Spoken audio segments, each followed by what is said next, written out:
అతను student leader. Telangana ఉద్యమం సమయంలో బీఆర్ఎస్వి తరపున అత్యంత కీలకంగా పనిచేసినటువంటి ఉద్యమకారుడు. అతని స్టూడెంట్ లైఫ్ అంతా నిత్యం నిరసనలు, ధర్నాలు, రాస్తారోకలతో గడిచిపోయింది. కాలేజీలో కన్నా రోడ్లపైన, పోలీస్ స్టేషన్లో ఎక్కువగా ఉండేవాడు. ఎన్నోసార్లు జైలుకు కూడా వెళ్ళాడు. ఎప్పుడు తెలంగాణ సమాజం పడుతున్నటువంటి గోస గురించి ఆలోచించేవాడు. ఇక్కడి ప్రజలకు జరుగుతున్నటువంటి అన్యాయాల గురించి మాట్లాడేవాడు. తెలంగాణ కోసం దేనికైనా సిద్ధపడేవాడు. ఎంతలా అంటే ఒకసారి తెలంగాణ ఉద్యమంలో భాగంగా నిజాం కాలేజ్ టవర్ పైన ఎక్కి ఏకంగా ఆత్మహత్య చేసుకోవడానికి కూడా ప్రయత్నం చేశాడు. అతనే ప్రస్తుతం బీఆర్ఎస్వి రాష్ట్ర ప్రధాన కార్యదర్శిగా పనిచేస్తున్నటువంటి చేవెళ్ళ మండలం తలారం రెవెన్యూ పరిధి దుద్దావు గ్రామానికి చెందినటువంటి కోనాపురం శిష్పాల్. నమస్తే శిష్పాల్, వెల్కమ్ టు GS5 TV. నమస్తే అన్న, ధన్యవాదాలు GS5 TV వాళ్ళకు. చెప్పండి శిష్పాల్, మీ కుటుంబ నేపథ్యం ఏంటి? మాది మిడిల్ క్లాస్ ఫ్యామిలీ అన్న. మాది మిడిల్ క్లాస్ ఫ్యామిలీ, దుద్దావు విలేజ్ మాది. మాదంతా వ్యవసాయ కుటుంబం. మేము ఫస్ట్ జనరేషన్ మేము చదువుకున్న వాళ్ళు ఫస్ట్ జనరేషన్. ఫిఫ్త్ క్లాస్ వరకు ఊళ్ళోనే చదువుకున్నా. దాని తర్వాత సోషల్ వెల్ఫేర్ ఏజెన్సీలో పరిలో చదువుకున్నా. దాని తర్వాత ఇంటర్మీడియట్ ఇబ్రాహీంపట్నం అంతా గవర్నమెంట్ స్కూళ్ళ నేపథ్యంలో చదువుకొని వచ్చిన వాళ్ళం. తర్వాత నిజాం కాలేజీలో డిగ్రీలో జాయిన్ అయ్యి తర్వాత ఉస్మానియా యూనివర్సిటీ PG PhD చదువుకున్నాం. ఈ విధంగా మాది స్టార్ట్ అయింది మా జీవితం. తెలంగాణ ఉద్యమంలో ఎప్పుడు పాల్గొన్నారు అసలు?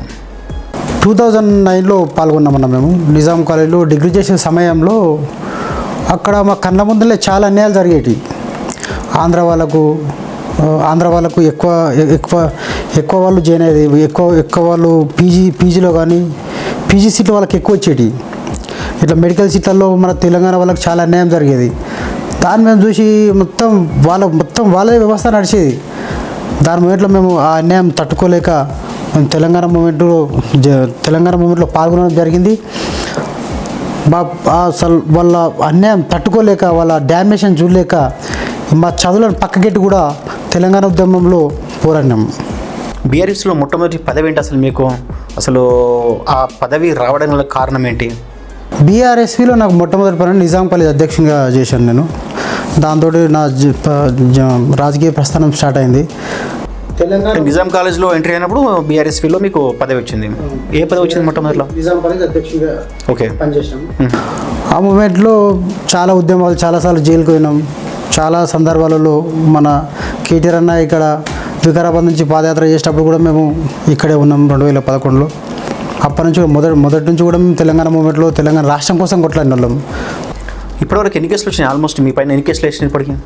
అంటే ఉద్యమ సమయంలో ఒక 60-70 కేసులు ఉంటాయి అన్న. కేసులు ప్రతిసారి అరెస్ట్ చేసేది, ప్రతిసారి జైల్లో పెట్టేది, కొన్నిసార్లు అరెస్ట్ చేసేది. చాలా కేసులు అయినాయి. తెలంగాణ మూమెంట్ కోసం మా జీవితాలే త్యాగం చేసినాం మేము. ఈరోజు మేము చదువుకుంటే ఏదో ఒక ఉద్యోగం వచ్చేది మాకు. రాష్ట్రం వస్తే చాలు అనుకున్నాం మేము. రాష్ట్రం వస్తే చాలు, మా బతుకులన్నీ బాగుపడతాయి. మేము రాష్ట్రం కోసం మాత్రమే కొట్లాడినాం. ఉద్యమం సమయంలో మీరు నిజాం కాలేజ్ ముందు ఉన్నటువంటి టవర్ ఎక్కడము, ఆత్మహత్య ప్రయత్నం చేశారని చెప్పి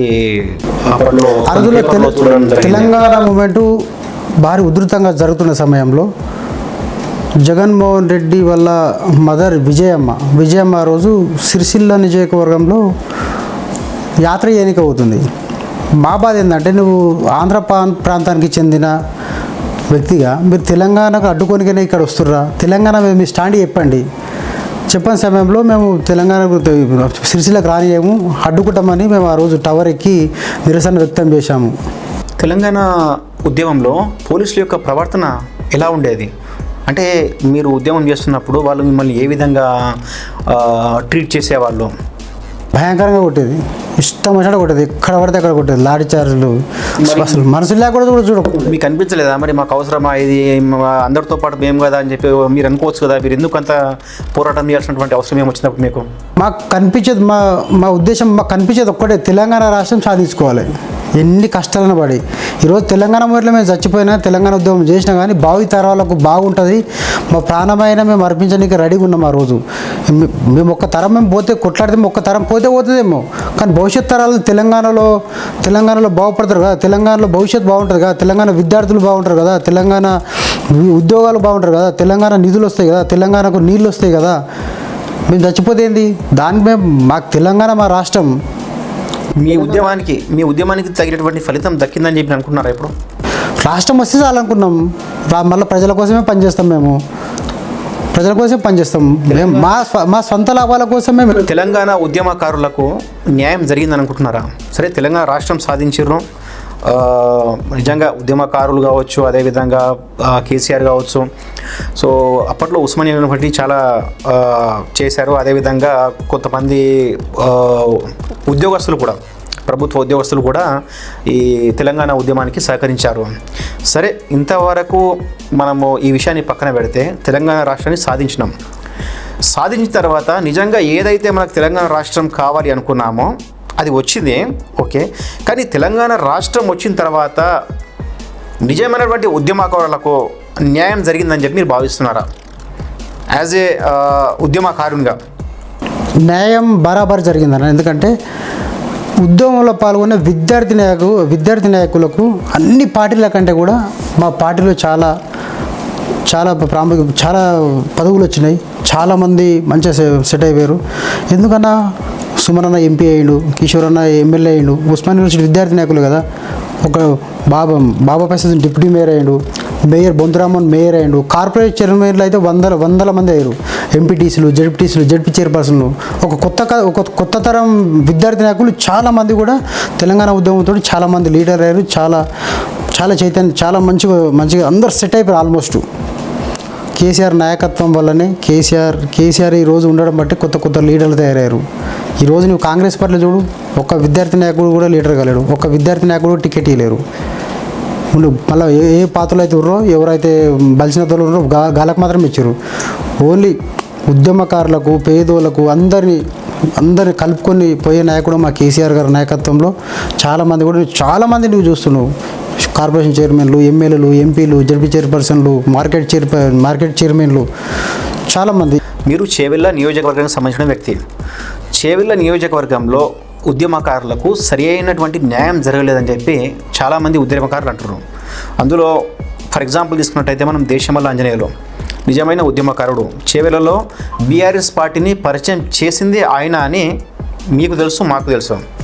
అలాంటి వ్యక్తికి బీఆర్ఎస్ తరఫున ఎమ్మెల్యే టికెట్ ఇవ్వకుండా వేరే పార్టీలో నుంచి బీఆర్ఎస్ పార్టీకి వచ్చినటువంటి ఒక సిట్టింగ్ ఎమ్మెల్యేకు టికెట్ ఇచ్చి అప్పట్లో ఈ ఎమ్మెల్యే సీట్ని కూడా కోల్పోవడం జరిగింది బీఆర్ఎస్ పార్టీ మొదట్లో తెలంగాణ సమయంలో.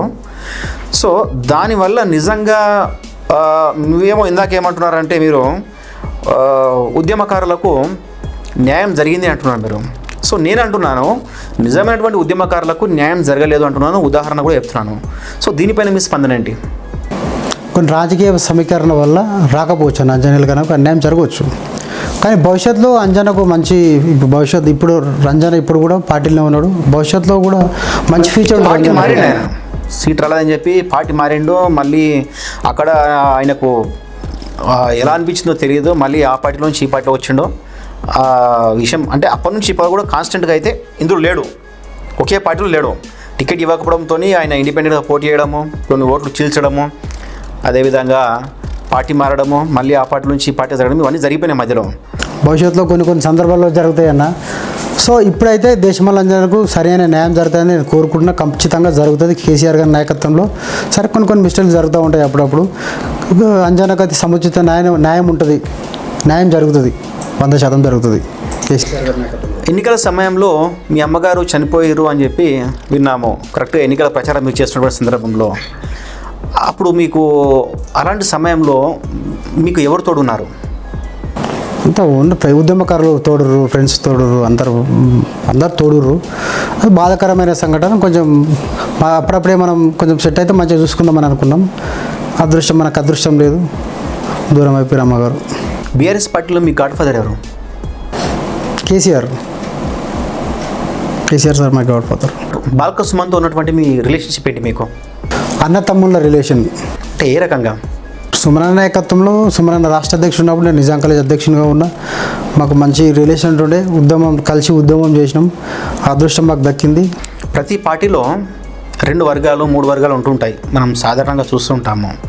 సో ఇదే బీఆర్ఎస్ పార్టీ విషయంలోకి వస్తే శశిపాల్ కేటీఆర్ వర్గమా హరీష్ రావు వర్గమా? కేసీఆర్ వర్గం అన్నాడు.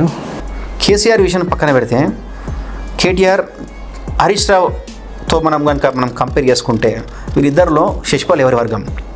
అసలు వర్గాలే లేవు, టీఆర్ఎస్ పార్టీలో వర్గాలే లేవు. ఒక్కటే వర్గం కేసీఆర్ వర్గం. కేసీఆర్ కింద వీళ్ళంతా పనిచేస్తారు. మాది కేసీఆర్ వర్గం. ఒకవేళ హరీష్ రావు కనుక పార్టీ వీడిండు, బీజేపీ పార్టీలోకో లేదా కాంగ్రెస్ పార్టీలో కనుక ఒకవేళ వెళ్ళిండే అనుకుందాం, అప్పుడు శశిపాల్ ఏ పార్టీలో ఉంటాడో, ఎవరికి సపోర్ట్ చేస్తాడో, ఎవరి వర్గం అని చెప్పొచ్చు. అట్లా జరగది, ఊహించుకొని లేదు దానికి.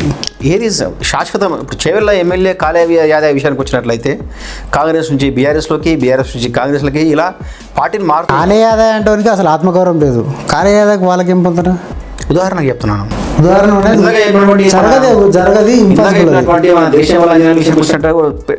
దేశంలో అంజనాల విషయానికి వస్తే కూడా యాస్టిస్ ఇదే జరిగింది. ఏంటి, బీఆర్ఎస్ పార్టీ టికెట్ రాలేదని చెప్పి కాంగ్రెస్, మళ్ళీ అక్కడ అని అందుకని చెప్పి మళ్ళీ బీఆర్ఎస్. అంటే రాజకీయ నాయకులు అన్నప్పుడు రాజకీయం అంటే పార్టీలు మారడం సహజం. సో నేను దాన్ని ఉద్దేశించి అడుగుతున్నాను ఏంటంటే, ఒకవేళ ఇన్ కేస్ వాళ్ళు కనుక పార్టీలు మారేరు అనుకోండి, మీరు ఎటువైపు వెళ్తారు? ఇంపాసిబుల్ అన్న, మారేది ఉండదు. మారినప్పుడు మాట్లాడుకుందాం. శశిపాల్కు బాగా కోపం విన్నాను. అప్పట్లో క్యాంపస్లో ఉన్నప్పుడు ఒక అతని పైన దాడి జరిగిందని చెప్పి అదే విషయంలో మీరు జైలుకు కూడా వెళ్ళారని చెప్పి తెలిసింది. ఇందులో ఎంతవరకు నిజం ఉంది? కోపం ఎందుకు వస్తుంది? అక్కడ అన్యాయం జరిగినప్పుడు కోపం వస్తుంది. ఏం అన్యాయం జరిగింది? ఇలాంటి సందర్భంలో దాడి చేయాల్సినటువంటి పరిస్థితి ఎందుకు వచ్చింది అక్కడ? అంటే ఇంత ఓపికతో ఉద్యమం చేసినటువంటి శశిపాల్ ఒక వ్యక్తి పైన దాడి చేయాల్సిన అవసరం ఏమొచ్చింది అక్కడ? దాడి ఇక్కడ జరగలేదు. అది ఏదో కేసు పెట్టి అయిపోయింది, దాడులు జరిగినట్టు ఇక్కడ సాక్ష్యాలు కూడా లేవు. కాకపోతే మంచిగా నడుస్తున్న గవర్నమెంట్ మీద బురద తల్లి ఆ రోజు నిరుద్యోగుల కోసం అంతగానో మాట్లాడినోడు ఎలా సప్పుడు లేదు. అదే నేను ఎవరైతే దాడి చేసి అంటారో ఆ వ్యక్తులు ఈరోజు ఒక్కరోజు కూడా మాట్లాడతలేరు. కాంగ్రెస్ పాలన ఒక 1 year అయిపోయింది. 6 గ్యారెంటీలు విషయం పక్కెడితే, మీరు దాడి చేసినప్పుడు కూడా బీఆర్ఎస్ పార్టీ అధికారం ఉంది. అప్పుడు అధికారంలో ఉన్నప్పుడు కూడా దాడి చేసి ఇలాంటి ఉద్యమకారులు కూడా జైలుకి వెళ్ళాల్సిన అవసరం ఏమొచ్చింది అక్కడ? రాజకీయ నాయకుల దగ్గర డబ్బులు తెచ్చుకొని మా పార్టీని బదనాం చేసుడు, ఇష్టం వచ్చినట్టు మాట్లాడు, ఈ విధంగా జరిగింది. ఆయన గొడవ కూడా అక్కడ ఏం జరగలేదు. అక్రమ కేసులు పెడితే ఆయన పోయినాము, నిరూపించుకున్నాం, వచ్చినాం. అసలు శశిపాల్ లక్ష్యం ఏంది అసలు? సరే, బీఆర్ఎస్ తెలంగాణ ఉద్యమం కోసం పోరాటం చేసారు, తెలంగాణ రాష్ట్రాన్ని సాధించారు. ప్రస్తుతం శశిపాల్ యొక్క లక్ష్యం ఏంటి? అంటే బీఆర్ఎస్ పార్టీలో ఇంతకుముందు దాదాపుగా ఒక 10 సంవత్సరాలు అధికారంలో ఉండే, ఇప్పుడు అధికారం కోల్పోయింది. ఇప్పటికీ ఇంకా పోరాటం చేస్తున్నారు మళ్ళీ అధికారం కోసము. సో ఇవన్నీ దృష్టిలో పెట్టుకుని మీరు మీ యొక్క లక్ష్యం ఏంటి ఇప్పుడు? మా లక్ష్యం ఏంటంటే శశిపాల్, ఎస్పెషల్ శశిపాల్ లక్ష్యం, బీఆర్ఎస్ పార్టీ లక్ష్యం కాకుండా శశిపాల్ లక్ష్యం ఏంటి? మా లక్ష్యమే తెలంగాణ రాష్ట్ర ప్రజలు సుఖ సంతోషాలతో ఉండాలి. ఎస్పెషల్ మా రంగారెడ్డి జిల్లా ప్రజలు, మా రంగారెడ్డి జిల్లా డెవలప్ కావాలి. మా రంగారెడ్డి జిల్లాకు కూడా నీళ్ళు కావాలి. మా రంగారెడ్డి జిల్లాకు ఇక్కడ బీజాపూర్ హైవే కావాలి తొందర. మా ప్రజలు చాలామంది ఈ రోడ్లో యాక్సిడెంట్ అయ్యి చనిపోతూ ఉన్నారు.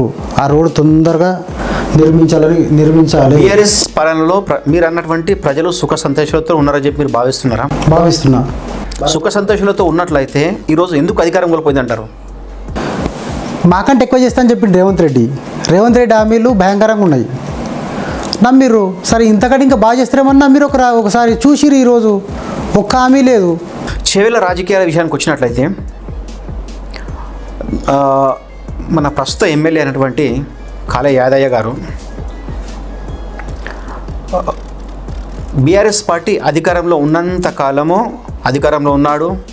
ఆయన కుటుంబ పాలన అంటే ఆయన కుటుంబంలో ఉన్న వాళ్ళందరూ కూడా పదవులు అనుభవించారు. సో ప్రస్తుతానికి మళ్ళీ ఆయన బీఆర్ఎస్ పదవిలో కోల్పోయిందని చెప్పి మళ్ళీ ఆయన వేరే పార్టీలోకి వెళ్ళిండు. సో దీన్ని ఏ కోణంలో చూస్తారు మీరు? యాదయ్య అంటాడు ఒక రాజకీయ వ్యభిచారి.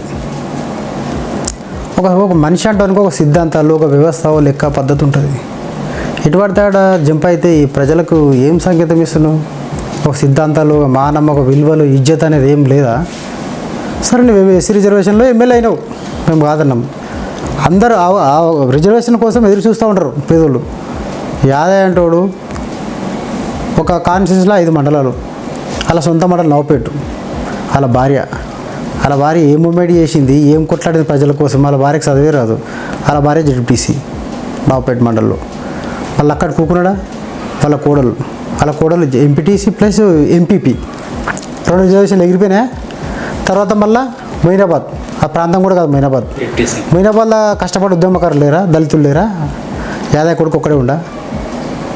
యాదయ్య అంటూనే వాస్తవాన్ని కూడా చిత్తి ప్రాంతం లేకుండా ఈ ప్రాంతం నుంచి వెళ్ళగలవని మళ్ళీ అదే భారత రాజ్యాంగం కూని చేసిండు. ప్రస్తుతానికి చివరిలో బీఆర్ఎస్ పార్టీ నుంచి సరైనటువంటి నాయకుడు, బలమైనటువంటి నాయకుడు లేడు. ఇప్పుడు పార్టీ ఫిరాయింపుల పైన కోర్టులో కేసు నడుస్తుంది కదా.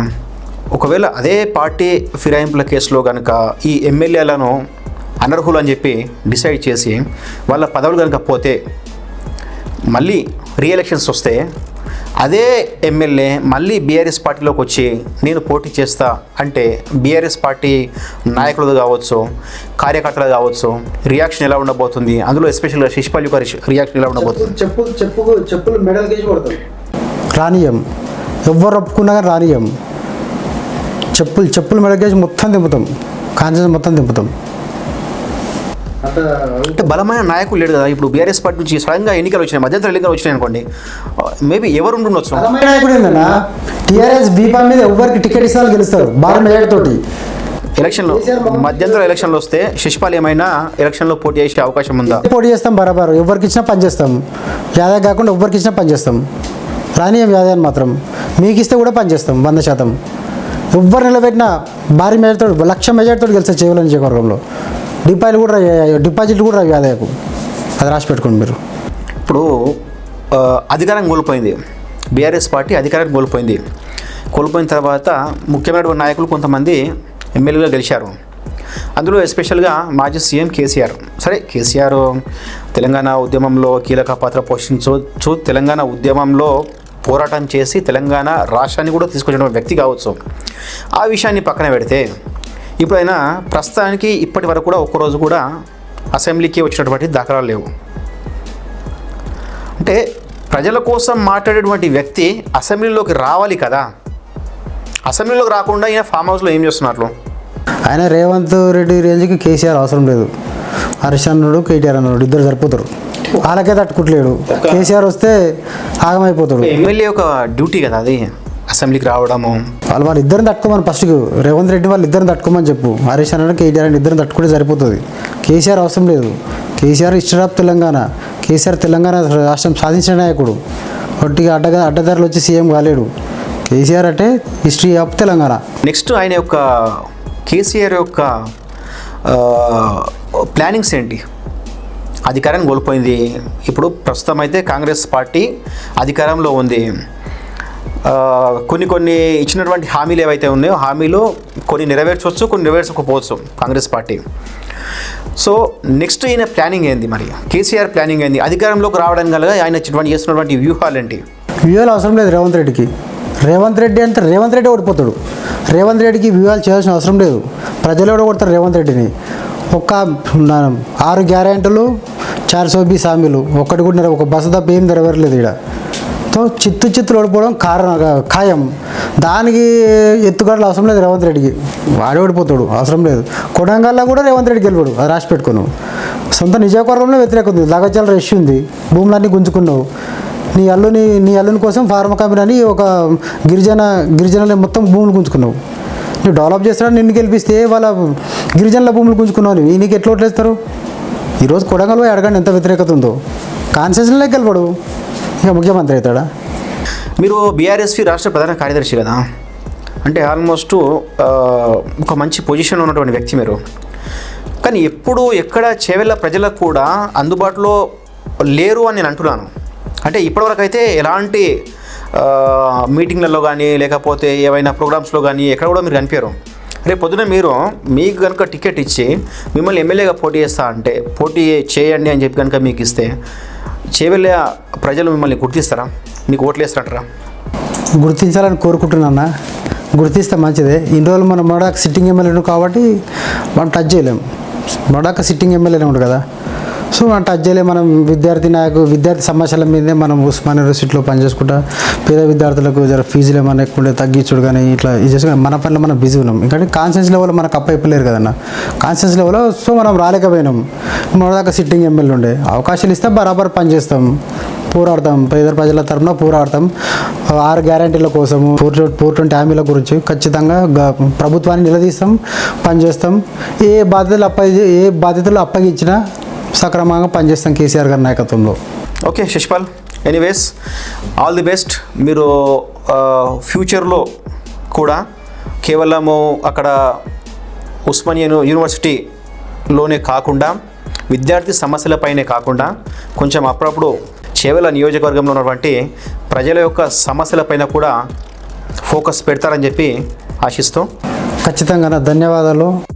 ఎనీవేస్ థ్యాంక్ యూ శశిపాల్, మా స్టూడియోకి వచ్చి మాతో పాటు మీ యొక్క విలువైన సమయాన్ని కేటాయించినందుకు. ఇంకా మీరు ముందు రాజకీయంలో ఎంతో ఎత్తుకు ఎదగాలని చెప్పి ఆశిస్తూ ఇంతటితో ముగిస్తున్నాను. థ్యాంక్ యూ అండి.